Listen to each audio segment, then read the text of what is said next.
Hey guys, welcome to Red Barron Reviews. I'm Barron, and today I'm coming at you from the farmhouse. Today's video, we're going to be talking about my general purpose rifle. This is one of my Dissipators, so this will be episode number 2 in the Dissipator series. We're going to be talking about what I use it for and how it's set up. So, I will see you after the intro.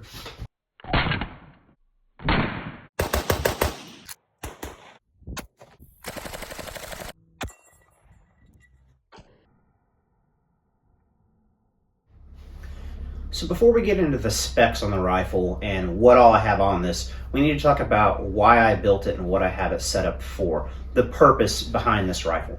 So this is a general purpose rifle.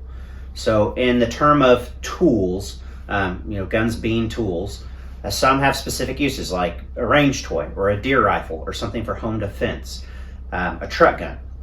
This one being a general purpose rifle is kind of like the multi-tool of the rifle world. It's going to fill all those roles. Now, is it going to do each one to the best it possibly can? No, but it's going to be adequate. So this primarily will be used as a flanking gun and a truck gun. But again, I want it to cover other aspects. So with this, when I set this up, I used that as my starting point for the criteria behind this rifle. So with that, it needs to be reliable, both mechanically and on the exterior. So what I mean by that is the ruggedness. So mechanically reliable, it's going to shoot, in most conditions, even adverse conditions. The rugged piece comes into the outward appearance, meaning it's going to be in and out of a truck bed, in and out of the back of a truck. It needs to be able to survive minor drops and dings and abuse and neglect. Nothing crazy, but it needs to be able to handle those type of things without marring the finish to the point that it degrades the value of the gun. If I had something like an M1 Garand, which would be a pretty good truck rifle, I wouldn't want to do that because I'd probably tear the stock up, scratch it, those type of things. So this needs to be both rugged and mechanically reliable. The next thing, it needs to be accurate. I don't want a general purpose rifle that's going to shoot anything more than a 4 MOA. It needs to be 4 MOA or less, and this rifle achieves that with flying colors. It shoots generally between 2 and 3 MOA with inexpensive ammo, so it's fine there. It needs to be lightweight. The reason behind that is if I ever had to walk with this rifle, like let's say I want to take it hunting, I have shot white-tailed deer and harvested them successfully with a AR platform in 223.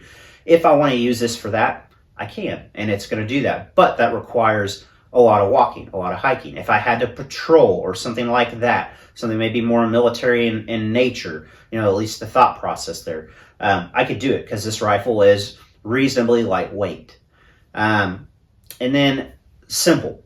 I don't want anything that can break if I can avoid it. And then the last thing, I want something that I can just grab and go. I don't need to grab this, that, and the other just to use the rifle. I can just grab the rifle, the magazine's already in it, and it's got everything I need, meaning a white light, it's got a sling, and it's got ammo in it. Those are kind of the things that I look for. This has it. So let's hit the specs on the rifle. So this is a Palmetto complete upper with bolt carrier group and charging handle. It is a KE Arms lower, and then I've got a Viking Tactics sling.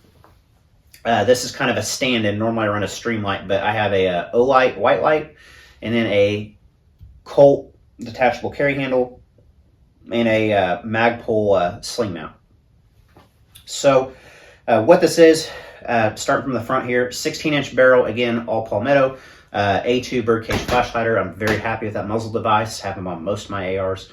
For the iron sights, I've got the carry handle and the fixed front sight post, and this comes into that lightweight and also a budget gun. This gun needed to be inexpensive because it's a truck rifle, meaning I go to the store or something like that, if somebody had bolt cutters and broke into my vehicle, this could be something that they make off with. I don't want to break the bank to have to replace my truck gun. I want something as affordable as possible while still meeting that criteria. And so with that, iron sights was the way to go.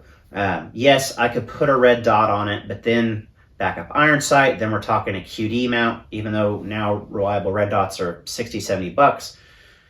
You throw in a QD mount and then a backup iron sight, you've added more cost. And on top of that, I have astigmatism, so red dots really aren't my friend anyway. And if we talk about a prism optic, even the inexpensive ones are literally half of what this rifle cost me to set up as you see it. Not looking to have to replace that. So iron sights was a no-brainer. They're rugged, they're dependable. With this white light, I can still use them at about 100 yards and in. And they're nice, crisp, and clean. The thing with the carry handles, if you do get a detachable one, make sure that it's a quality one. Don't buy the cheapest carry handle you can find, because what I have found the hard way is that a lot of times your front sight post is either going to be up way high or down, or you're not going to have any windage left once you have it zeroed. A good quality detachable carry handle, you'll have plenty of adjustment room left over once the rifle's zeroed. So, you know, this is one of the more expensive pieces on the rifle, but critical, and it still ran less than a red dot with a QD mount and a backup iron sight. So, pretty bomb-proof sights there. Rifle length handguard, going with that budget option and lightweight. I didn't want to throw a bunch of rails on here. Yeah, I could put a Magpul rail. I've got a Knights Armament rail I could throw on there, but then we're adding weight and cost. This A2 one works just fine. I had some Magpul rail sections sitting around. I threw those on there, and I was able to put my light and my sling on it, and how I like to do that. So generally at the sling, I like to run them from the back of the stock to just the front of the handguard, the very front end. So getting to the lower, we've got a KE Arms lower. What that is, it's a polymer monolithic lower. In the past, not been a fan of polymer lowers.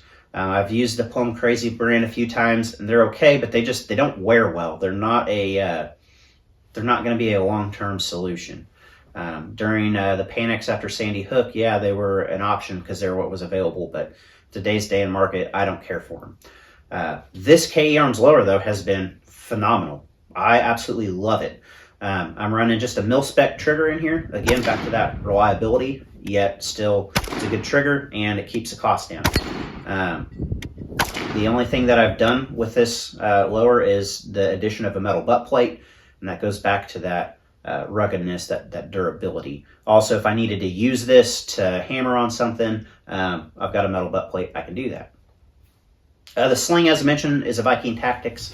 It is a 2-point, and it's got the adjustment on it. So, see if I can do this without knocking the rifle over. And you can pull on this to adjust the sling one way or another.